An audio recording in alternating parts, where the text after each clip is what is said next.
వాగ్దానాలు కాంగ్రెస్ పార్టీ ఇచ్చినటువంటి అంతులేని హామీలు ప్రలోభాలు దానికి గురైన కొందరు కింది మీద చేస్తే ఈ రాష్ట్రంలో కాంగ్రెస్ ప్రభుత్వం వచ్చింది. 4 నెలలు గడిచి ఇప్పుడు 5వ నెల జరుగుతూ ఉంది. ఏ ఒక్క విషయంలో కూడా ఒక పాలసీ కానీ వాళ్ళు చేసినటువంటి ఎన్నికల వాగ్దానాల మీద చిత్తశుద్ధితో కూడుకున్నటువంటి కార్యాచరణ కానీ ఎక్కడ కూడా కనపడతలేదు.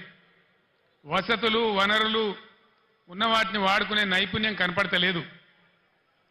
10 ఏళ్ల కింద మనం మర్చిపోయినటువంటి ఇబ్బందులు మళ్ళీ మన కళ్ళ ముందు కాపాడుతూ ఉన్నాయి. మీ అందరూ దయచేసి గమనించాలి. 15 సంవత్సరాలు పోరాటం చేసి మీ అందరి దీవెనతోని మద్దతుతోని ఆనాడు ఖమ్మం జైల్లో ఉండి అందించిన ఆరోగ్యం పాడైతే నిజాం ఆసుపత్రికి తరలించబడి 13వ రోజు దీక్ష చేరుకొని చచ్చిపోయే దిశకు పోయి సావు నోట్లో తలకాయ పెట్టి కూడా పోరాటం చేసి ఈ రాష్ట్రాన్ని మనం సాధించుకున్నాం. రాష్ట్రం వచ్చిన తదనంతరం రాష్ట్రం వచ్చిన కొత్తలో చాలా ఇబ్బందికర పరిస్థితులు ఉండేవి. కరెంటు కోతలు, కాలిపోయే మోటార్లు, పేలిపోయే ట్రాన్స్ఫార్మర్లు, అందని సాగునీళ్లు, మంచినీళ్లు, చాలా ఇబ్బందులలో తెలంగాణ రైతాంగం చెట్టుకోవలు గుట్టకోవలు ఉన్నటువంటి పరిస్థితి ఉండేది. దాన్ని నివారించాలని కోడి రెక్కల కింద తన పిల్లలను కాపాడుకున్నట్టు రైతాంగాన్ని మనం కాపాడుకున్నాం. ఒక పాలసీ పెట్టుకున్నాం. రైతు కులం లేదు, ఎవరికి భూమి ఉంటే వాళ్ళు రైతు. అన్ని వర్గాలలో రైతులు ఉంటారు. అందుకోసం వాళ్ళని కాపాడాలని, గ్రామాలు పట్టుకొమ్మలు కావాలని పట్టుబట్టి ఒక 5 పథకాలు పెట్టి ప్రపంచంలోనే ఎక్కలేనటువంటి పథకాలు పెట్టి రైతాంగాన్ని కాపాడుకున్నాం. రైతు బంధు దేశంలోనే మొట్టమొదటిసారి ఎకరానికి 10,000 రూపాయలు ఇచ్చేటువంటి రైతు బంధు కార్యక్రమాన్ని తీసుకున్నాం. 24 గంటలు రెప్పపాటు పోకుండా, మోటార్ కాలకుండా, ట్రాన్స్ఫార్మర్ కాలకుండా ఉండే విధంగా నాణ్యమైన కరెంటు సరఫరా చేసుకున్నాం. రైతు చనిపోతే, ఒక గుంట భూమి ఉన్న రైతు చనిపోయినా ఆయనకు 5 లక్షల బీమా వారం 10 రోజుల్లో వచ్చేటట్టు ఏర్పాటు చేసుకున్నాం.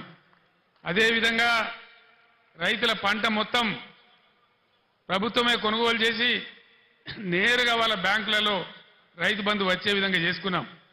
అదేవిధంగా ఇట్లాంటి కార్యక్రమాలతోని రైతులలో ఒక ధీమా, ఒక ఆత్మవిశ్వాసం కల్పించగలిగినాం.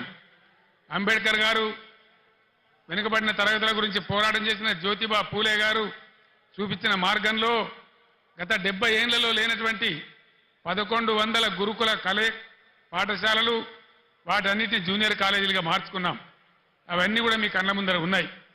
కులము మతం లేకుండా దళితుల కోసం, గిరిజనుల కోసం, ముస్లిం వర్గాల కోసం, పేద వర్గాల కోసం, బలహీన వర్గాల కోసం 1100 రెసిడెన్షియల్ జూనియర్ కళాశాలలు ఈ రాష్ట్రంలో పెట్టుకున్నాం. దళిత బిడ్డలు, బీసీ బిడ్డలు, ఓసీ బిడ్డలలో కూడా నిరుపేదలు, గిరిజన బిడ్డలు ఎవరు కూడా విదేశాలకు పోయి చదువుకుందామంటే 20 లక్షల రూపాయల ఓవర్సీస్ స్కాలర్షిప్ ఇచ్చుకున్నాం. ఈరోజు ఇవన్నీ కూడా మాయమైనాయి. గత 5 నెలల్లో ఒక్క బిడ్డకు కూడా ఓవర్సీస్ స్కాలర్షిప్ ఈ ప్రభుత్వం ఇవ్వడం లేదు.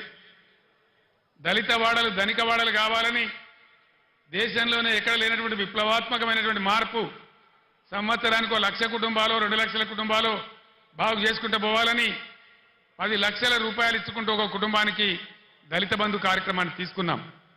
ఈరోజు కాంగ్రెస్ పార్టీ వాళ్ళు చెప్పినారు, కేసీఆర్ 10 లక్షల రూపాయలు ఇస్తా ఉన్నాడు, మా ప్రభుత్వం వస్తే మేము 12 లక్షల రూపాయలు ఇస్తాం అని ఆనాడు వాళ్ళు మాయ మాటలు చెప్పినారు. 1,30,000 మంది దళితులకు బీఆర్ఎస్ గవర్నమెంట్లోనే దళిత బంధు శాంక్షన్ చేసినాం. ప్రొసీడింగ్స్ ఇచ్చినాం. డబ్బులు జిల్లా కలెక్టర్లకు పంపించినాం. 12 లక్షలు ఇస్తామని నమ్మబలికిన ఈ కాంగ్రెస్ ఏం చేసింది? ఈరోజు ఒక్కలకు కూడా ఇవ్వడం లేదు. 10 లక్షలు కూడా ఇవ్వడం లేదు. 12 లక్షలు కాదు. కలెక్టర్లకు వచ్చినటువంటి డబ్బులు అకౌంట్లన్నీ ఫ్రీజ్ చేసి ప్రభుత్వం వాళ్ళ డబ్బులు వాపసు తీసుకున్నది. నేను ఒక్కటే మాట మీకు మనవి చేస్తా ఉన్నా, దయచేసి దళిత సమాజంలో ఉండే మేధావులు, దళిత యువత మీరు తీవ్రంగా ఆలోచన చేయాలి. మౌనంగా ఉంటే మన సమస్యలు పరిష్కారం కావు. పోరాటం చేయకుండా ఇది రాదు. నేను ప్రభుత్వానికి కూడా హెచ్చరిక చేస్తా ఉన్నా.